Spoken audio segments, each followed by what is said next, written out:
Recording in progress. 안녕하십니까? 이제 어느덧 3월도 중순을 훨씬 넘어서 지나가고 있는데요. 최근에 일교차가 굉장히 심하게 일어나고 있습니다. 그래서 감기와 더불어서 몸이 약해지지 않게끔 저도 얼마 전에 몸살로 고생을 좀 했는 것 같은데요. 우리 식구님들도 건강 꼭 잘 챙기시기 바랍니다. 오늘의 희망 메시지의 주제는 우리의 중심, 우리의 가치에 대해서 함께 나눠보도록 하겠습니다. 우리 모두는 로드맵이 있습니다. 우리 모두는 이러한 삶을 살아가게 되죠. 네가 아기였을 때 니를 넘어서 우리는 단 하나의, 단 한 명의 소중한 사람을 만나서 사랑을 나누고 가정으로 나아가게 됩니다. 이것이 우리가 또 모두가 살아가는 인생 로드맵이라고 할 수 있겠는데요. 하나님에게 있어서도 로드맵이 있습니다. 하나님께서는 창세기 1장 26절에 보게 되면 지으신 그 모든 것들을 보시니 보시기에 어떻게 심히 좋았더라 라고 하셨습니다. 우리가 어떤 사람이건 내가 무언가를 해냈을 때 뿌듯함을 느끼는데요. 하나님 역시도 내가 인간까지 다 창조하고 나서 굉장히 뿌듯함을 느꼈다는 것이죠. 그런데 하나님께서는 왜 창조를 하시게 되셨을까요? 통일사상 요강에 보게 되면 그 답이 명확하게 나와 있습니다. 하나님의 심정은 한없이 사랑하고 싶은 정적인 충동, 그리고 그 충동으로 인해서 창조가 필연적으로 진행이 되었다는 것이죠. 그런데 우리는 보이지 않는 그 하나님의 모습을 어떻게 할 수 있을까요? 로마서에 보게 되면 나와 있습니다. 창세로부터 그의 보이지 아니하는 하나님의 보이지 아니하는 것들이 그 보이는 만물에 알게 된다라는 것을 알 수 있습니다. 그러면 여러분, 하나님을 우리는 어떠한 모습으로 볼 수 있을까요?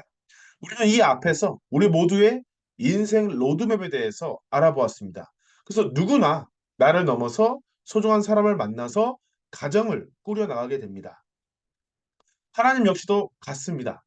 하나님도요, 혼자만 기쁜 게 아니라 내가 사랑할 수 있는 어떠한 존재가 필요해서, 즉, 이 자리에 이 영상을 보고 있는 여러분 한 명 한 명과 함께 기뻐하고 싶으신 하나님.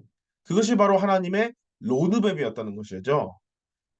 그래서 우리는 하나님을 전지전능한 그냥 절대적인 심판자 그렇게 보지 않습니다. 하나님은요, 우리와 부모이신 관계, 부모와 자녀의 관계로 보고 있습니다. 이러한 하늘 부모님, 하나님, 하나님 부모님. 그래서 하늘 부모님이라 부르게 되며 하늘 부모님은 한 분이십니다. 그리고 이런 하늘 부모님을 이 지상에 보여주시는 분, 참 부모님도 한 분이십니다. 참 아버님과 참 어머님은 참 부모로서 한 분이십니다. 즉, 참 부모님은 이 땅에 영원히 한 분이십니다. 그래서 이 하나님의 로드맵을 우리는 완성시켜야 되고 하나님께서도 완성시키셔야 되는데요. 그동안 우리는 하늘 아버지, 하나님 아버지를 많이 알고 있었습니다. 그러나 하나님은 아버지로서만 존재하는 분이 아니시죠. 왜냐? 우리의 인생 로드맵 역시도 가정을 꾸려서 행복한 삶을 살아가는 것을 목표로 하고 있습니다. 그렇습니다. 하나님도 어머니가 계십니다. 그러기에 우리는 독생녀를 선포한다는 것이죠.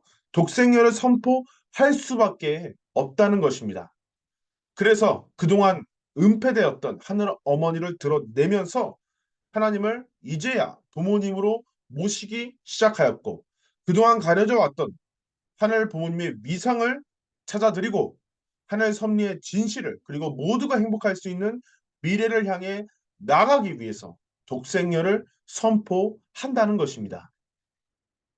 사실 이 독생녀의 자리 그리고 이 독생자의 자리는 영원히 하나뿐입니다. 왜 그럴까요?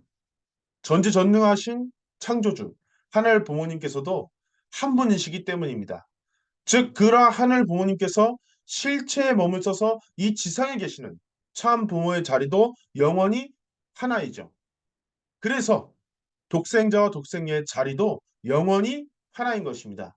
그러나 여러분, 우리가 알고 있듯이 인류의 시조인 아담과 해와는 타락을 해서 추방을 당합니다.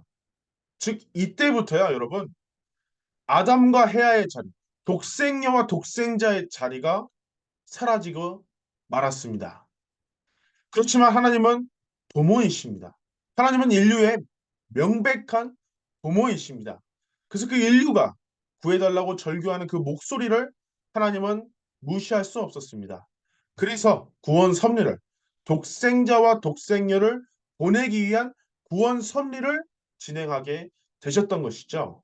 사실 하나님의 그 계획에서는 독생자와 독생녀를 같은 시기에 보내서 참 부모로서 현현하고 싶으셨습니다. 그래서 하나님께서는 4천년간 그 섭리 역사 그 수고한 끝에 선편에 많은 희생이 있었죠. 그래서 독생자 예수님을 이 땅에 보내주셨습니다. 그러나 마리아와 요셉, 사가리아와 엘리사벳, 그리고 세례 요한, 또 뿐만 아니라 유대 민족들이 또 지도자들이 책임하지 못했습니다. 그래서 독생녀를 보내실 수 있는 환경권이 조성되지 않아서 예수님께서는 처참하게 십자가에 살해당하셨습니다. 그런데 하나님께서는 그 섭리를 인류를 모두 구하기 위해서 어떻게 해서든지 독생자와 독생녀를 보내셔야만 했고 성혼을 시켜서 참 부모로서 현현하셔야만 했습니다.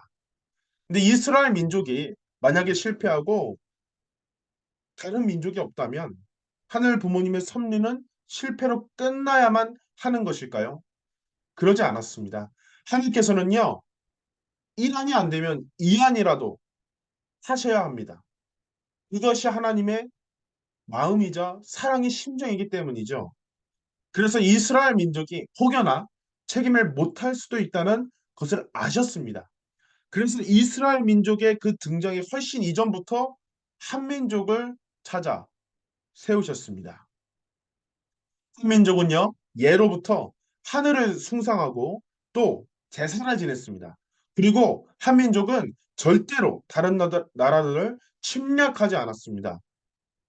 어쩌다가 침략을 받고 그 전쟁의 과정에서 영토가 잠깐 확장됐을 수 있었지만 우리가 먼저 결코 어떤 민족을 치지 않았다는 것이죠. 이처럼 하늘 부모님께서는 한민족을 찾아서 준비를 해 오셨습니다. 이스라엘 민족 대신으로요. 예수님께서는 33세 그 나이에 십자가에 가셨습니다. 십자가에 가시는 그 순간에서도 내 원수와 내 창자를 터트리는 내 배를 찌르고 있는 로마 병정들 그리고 저들에 대해서 주여 저들을 용서하시옵소서라고 얘기합니다. 그렇습니다. 예수님은 돌아가셨어도요. 아담과 달리 예수님은 타락하지 않았습니다. 그래서 독생자의 그 자리는요. 에덴 동산에 남겨지게 됩니다. 그래서 예수님께서 33세 그 나이까지 승리한 그 기대도 그대로 남아 있었습니다. 그래서 여러분, 우리가 확실히 알아야 됩니다. 독생자는요, 다시 탄생하는 것이 아닙니다. 그 사명을 완수해서 재림 메시아가 사명을 인기를 하면 되는 것이죠. 그래서 여러분, 다시 오시는 메시아는요, 초림이 아니라 다시 오는 재림이 되는 것입니다. 우리 재림 메시아는 어떠한 사명을 가지고 있을까요? 첫 번째, 예수님이 못다한 복귀 섭리의 근본을 완성해야 됩니다. 그것이 무엇일까요? 하늘 부모님 편이 하늘 편에 승리한 그 기대 위에서 누구를 찾아야 된다? 신부를 찾아서 독생녀를 찾아서 참 부모가 되셔야 됩니다. 그래서 예수님께서 아버지로서 하실 수 있는 또 영적으로 실체가 아니라 믿음으로 할 수 있는 그 구원의 한계를 넘어서서 모든 사람을 구해야 된다는 것이죠. 그래서 하나님께서는 재림 메시아로 문선명 선생을 불러주셨습니다. 문선명 선생은 16세의 나이에 그 묘두산에서 예수님의 그 간절한 부탁을 받고 하늘 부모님께서 슬퍼하시는데 고통받는 인류를 보고 슬퍼하신다. 너가 큰 사명을 맡아라. 라는 그 사명을 인계 받으셨습니다. 그래서 문선면 선생은 제리메시아로서 제리메시아의 자리를 확정하기 위한 그 책임을 다하는 탕감 노정을 걸으셨습니다.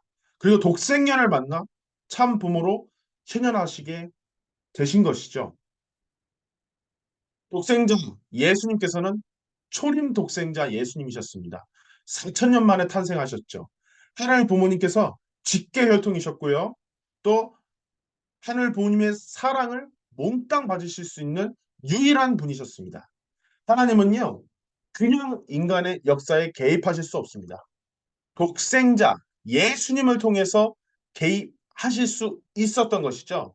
그러나 여러분, 우리가 우리 로드맵 그리고 하나님의 로드맵을 통해서 알 수 있듯이 독생자는 혼자서는 하늘 섭리를 완성시킬 수는 없습니다.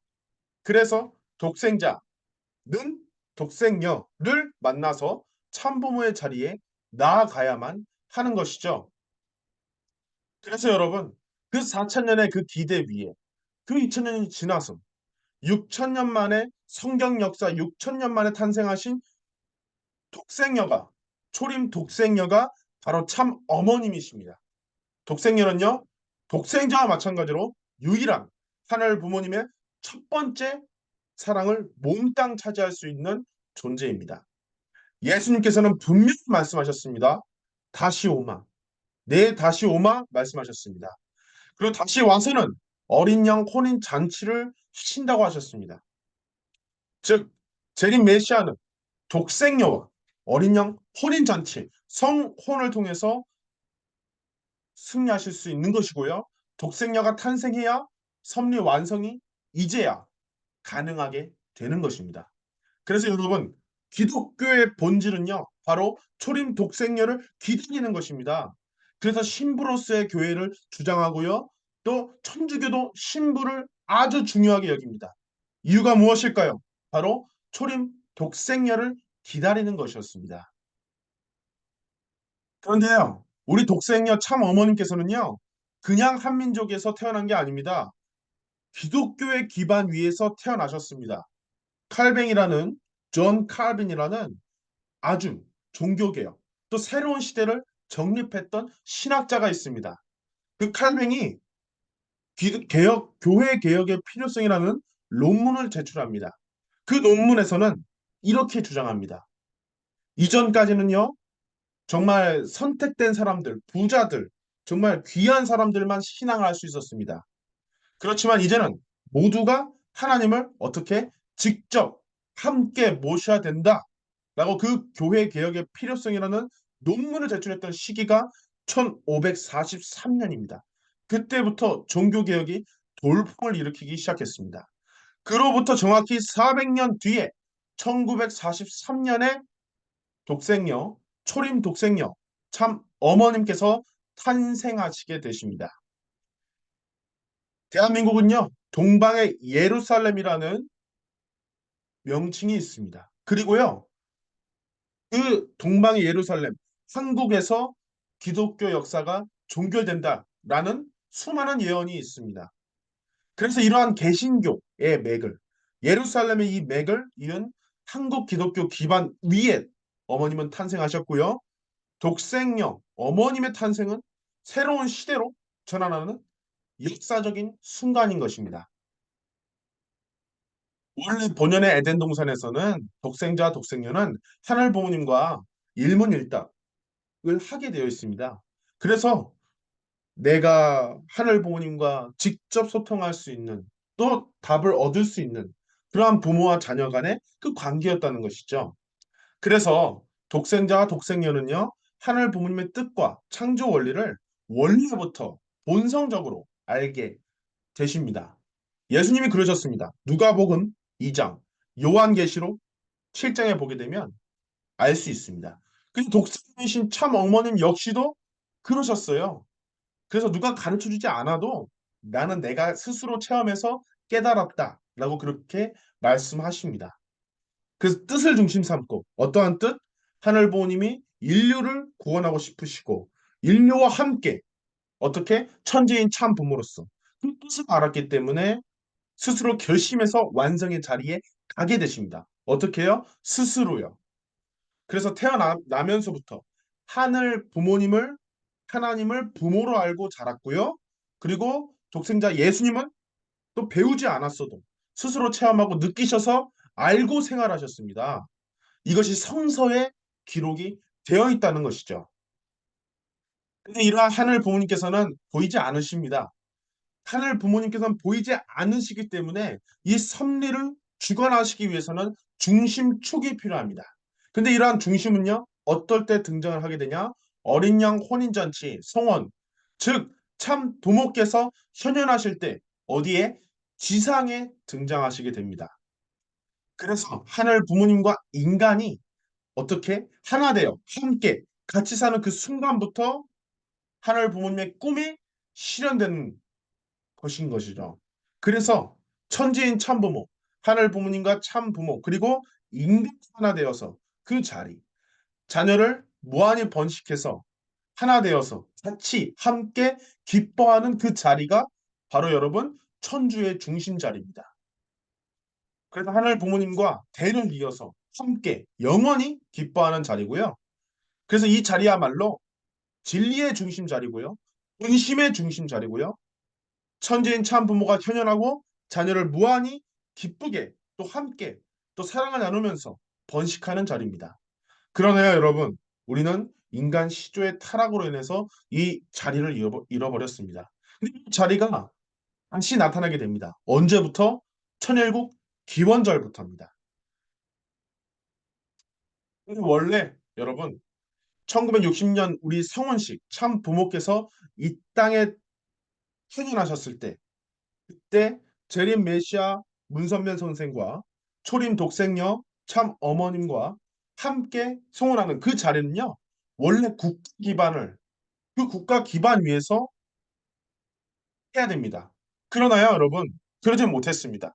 그래서 우리가 협회 창립, 영연세 협회 창립과 또 그때 당시에 미국과 일본, 즉 국제적인 선교 기반 위에서 조건적으로나마 그 국가적인 기반이 복귀됐다는 그 위에서 송원식을 거행했어요. 근데 원래는 국가 기반 위에서 송원식을 거행했다면 기원제를 그때 선포했으면 됐습니다. 그러나 그러지는 못했습니다. 그 조건적인 그 기반 위에서 송원식을 거행했고요. 그래서 하늘 부모님과 참 부모님이 하나 되어서 그 이후에 기원절을 선포했던 것이죠. 근데 기원절을 선포할 때까지 송원식으로부터 53년이 지났는데요. 그때까지는 마라톤의 기간이었다고 어머님 말씀하십니다. 근데 그 마라톤의 기간이요. 천일국 시대 이전의 기간인데요. 바로 광야 시대. 광야 어떤 시대죠? 찾아가는 시대라는 거예요. 안착할 수 있는 기반이 없어서 찾아가는 그 시대였다라고 이렇게 이야기를 하십니다. 그런데 이 광야 시대는 아버님 혼자만 하시지 않으셨습니다. 재림 메시아만 하시지 않으셨습니다. 그 자리에는 언제나 독생녀, 참 어머님이 함께 하셨고요. 그 모든 섭리를 공동으로 하셨고요. 천일국 기원전을 위한 광야 노정을 함께 걸어가셨습니다. 그 중에 최종 일체 선포, 천지인 참부모 시대를 선포하십니다. 이것이 어떤 시대일까요? 바로 천지인 참부모께서 함께 하시는 시대라는 것을 명확하게 말씀하셨습니다. 최종일체 말씀하셨고요. 즉 여러분 참 부모님께서는 광야 시대 그 천일국 시대를 계문하기 위해서 기원절을 향해 나아가기 위해서 함께 걸어나셨던 섭리적 동반자였다는 것이죠. 모든 섭리를 정말 함께 하셨습니다. 어머님께서 해외에서 말씀하실 때 아버님은 한국에서 또 그 말씀 원고를 정말 넘기시면서 또 케이크 커팅식 할 때도 함께 케이크 비슷한 거를 최대한 비슷한 걸 준비하셔서 함께 저는 생중계를 하시는 그런 모습들을 우리는 알 수 있습니다. 공동으로 하셨다는 것이죠. 그러나 아버님은 성화하시게 됩니다. 아버님이 성화하시고 어머님은 홀로 남으셔서 아버님과 함께 하고 싶었던 그 염원과 그 마음이 있었지만 어머님은 홀로 천일국 원년을 선포하셨습니다. 그것이 기원절입니다. 천일국 원년부터 이제부터 어머님은 섭리 완성의 중심으로서 지상 섭리를 이끌게 되십니다. 지금 시대는 황금기라는 것입니다. 어머님이 지상에 계시고요. 하늘 부모님이 그 어머님을 통해서 독생녀 어머님을 통해서 지상에서 직접 역사를 하실 수 있는 시대라는 것이죠. 그래서 우리는 고백합니다. 지금의 섭리의 중심은요, 참 어머님이십니다. 참 어머님은요, 하늘 부모님의 꿈이 이 지상에서 실현시켜 드릴 수 있는 유일한 분이고요. 하늘 부모님과 인간의 꿈을 동시에 이뤄줄 수 있는 유일한 분이고요. 하늘 부모님의 꿈이야말로 어머님을 통해서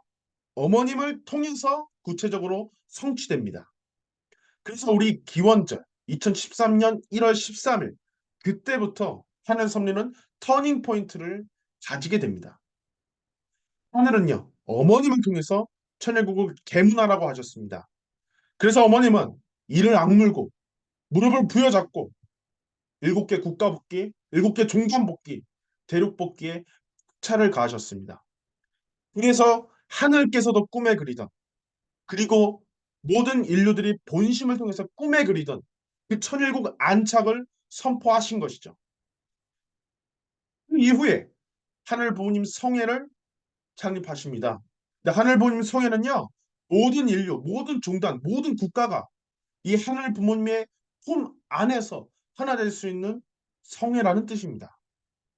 그래서 진정한 터닝 포인트는 어머님을 통해서 기원절에서부터 본격적으로 시작이 되었던 것입니다.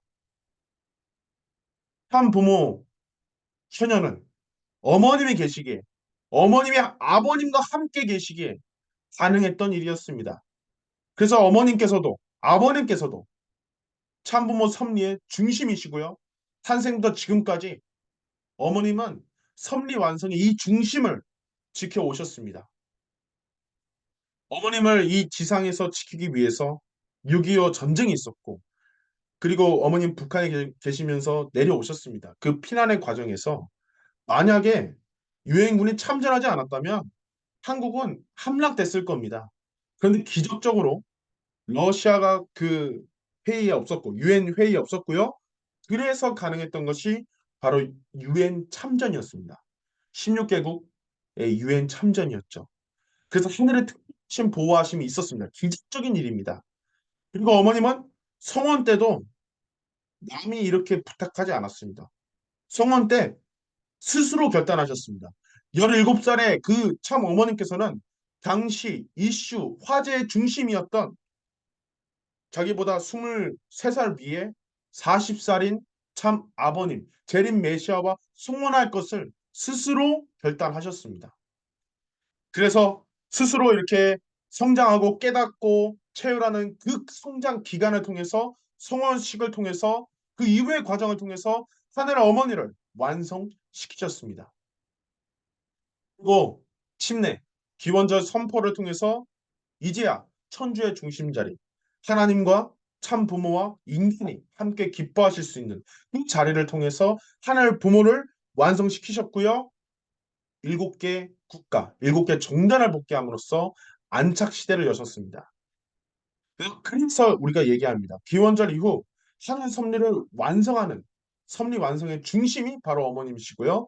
이제는 실체 성령의 역사를 통해서 천일국 안착 섭리를 또 완성을 향해 전진을 하고 계십니다.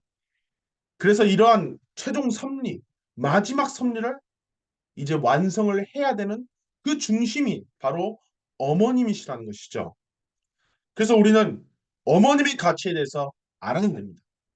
섭리 완성의 이 과정에서 보이지 않는 하늘 부모님이 보이는 부모, 그리고 이제 독생녀 참 어머님을 통해서 지상의 역사를 하셔야 됩니다. 이 중심, 이 지금의 이 시대의 섭리의 중심이 지상에 계셔야 되는데 그 지상이 계시는 중심이 바로 독생녀 참 어머님이시라는 것이죠. 예수님께서 안타깝게 십자가에 돌아가시게 됩니다. 그 십자가 사건 이후에 하늘 부모님의 최대의 관심은 바로 독생녀의 탄생이었습니다. 하늘 부모님의 최고의 관심은 바로 독생녀의 탄생과 성장, 그리고 성원, 그리고 함께 할 수 있는 그 시작이었던 기원절이었습니다. 그 기원절을 어머님께서 여셨고 지금도 그 변치 않는 마음으로 우리와 함께 하고 계신 어머님이십니다. 그런 어머님께서 지금의 이 시기에 계실 때 하늘 부모님도 지상에 계실 수 있고 지금의 이 시기가 그래서 우리가 놓칠 수 없는 황금기이자 최고의 기회라는 것입니다. 사랑하는 여러분, 우리의 가치에 대해서도 함께 이야기해 봅시다. 여러분 한 명 한 명은요. 어머님 분명하게 말씀하셨습니다. 여러분, 여러분은 그냥 신도와 교주의 관계가 아닙니다. 바로 핏줄로 연결된 정말 여러분이 진짜 하늘 부모님께서 안고 싶으셨던 함께 하고 싶으셨던 바로 자녀입니다. 바로 여러분이 사랑하는 참 부모가 하늘 부모가 사랑하는 아들이자 딸인 것입니다. 그래서 지금의 이 시기는 섭리의 중심 하늘 부모님이 우리와 함께하고 계시고 직접 말씀하시고 직접 지도하시고 직접 사랑하시고 직접 품어주시는 그러한 시대입니다. 아버님이 성화하시고 나서 어머님은 고백합니다. 나만 나이다. 절박하셨습니다. 하늘 섭리를 놓고 자신의 배를 갈라서 내 목숨을 걸고 낳았던 자녀들마저도 의논할 수 없었습니다. 수십 년을 함께했던 애제자들도 자신을 떠나갔습니다. 그래서 마치 어두컴컴했던 그 흑암에서 바늘 하나를 찾는 심정으로 모래 폭풍이 몰아치는 그런 사막에서 바늘 하나를 찾는 심정이었습니다. 그러한 바늘 하나에 대해서 어머님은 23년도 11월 9일 말씀하십니다. 바로 독생녀, 참 어머님의 심정을 알고 하나 되는 자녀라고 했습니다. 여러분, 우리의 가치, 그래서 우리의 가치가 중요합니다. 지금의 이 시기는 독생녀, 참 어머님을 통해서 하늘 부모님이 언제나 우리와 함께 하고 계십니다. 그럼 우리는 섭리의 중심, 어머님과 하나만 된다면 하늘 부모님의 꿈을 열 수 있는 모두의 꿈을 완성시킬 수 있는 하늘이자 열쇠가 될 것입니다. 열쇠는요, 커다란 아무리 열지 못하는 그 간단한 자물쇠도 열어 젖힐 수 있는 힘을 갖고 있습니다. 그래서 우리가 지금의 이 시대에서 바늘이자 열쇠인 가치를 가지고 있는 것입니다. 지금의 이 시대는 종교 분쟁, 영역 분쟁, 이념의 갈등으로 많은 사람들은 절망과 죽음에 향해 가고 있습니다. 그럼 우리는 어둡고 절망 가득한 이 세계를 밝힐 희망이 비친 것입니다. 사랑하는 여러분, 황금기의 시대, 지금의 이 시대에 모두를 구할 수 있는 바늘이자 열쇠가 되지 않겠습니까? 우리가 하늘 섭리를 알고 함께 알림으로써 이 세계를 구할 수 있는 희망의 등대가 되지 않겠습니까? 사랑하는 여러분, 함께 나가는 우리가 이 시대를 열어젖힐 열쇠입니다. 언제나 빛나는 여러분의 미래를 응원합니다. 감사합니다.